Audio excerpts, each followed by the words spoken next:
বলছিলাম বিদ্যুৎ গতিতে পার করে দেবেন, আমলনামা ডান হাতে দেবেন, বিনা হিসাবে জান্নাত দান করবেন। আল্লাহ বলেন নিশ্চয়ই নামাজ বিরত রাখে মানুষের কাছ থেকে।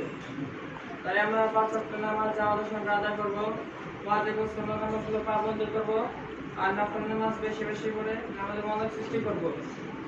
নামাজে ফাজর বলে অন্যকে নামাজে দাঁড় দেবো। আল্লাহর কাছে দোয়া করবো, আল্লাহ আপনি যে নামাজ করে খুশি হন সেরকম নামাজ করার তৌফিক দান করুন। আমিন। এলেম হচ্ছে আল্লাহর কখন কাদের শোকে নিষেধ তা জানা এবং হুজুর সাল্লাল্লাহু আলাইহি ওয়াসাল্লামের তরিকা অনুযায়ী তার উপর আমল করা।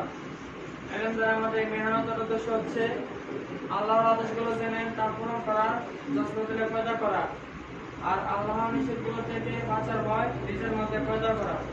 যে ব্যক্তি এলম শেখার জন্য কোনো পথ বেছে নেয়, আল্লাহ তাকে জান্নাতের পথ সহজ করে দেন। এলম দুই প্রকার।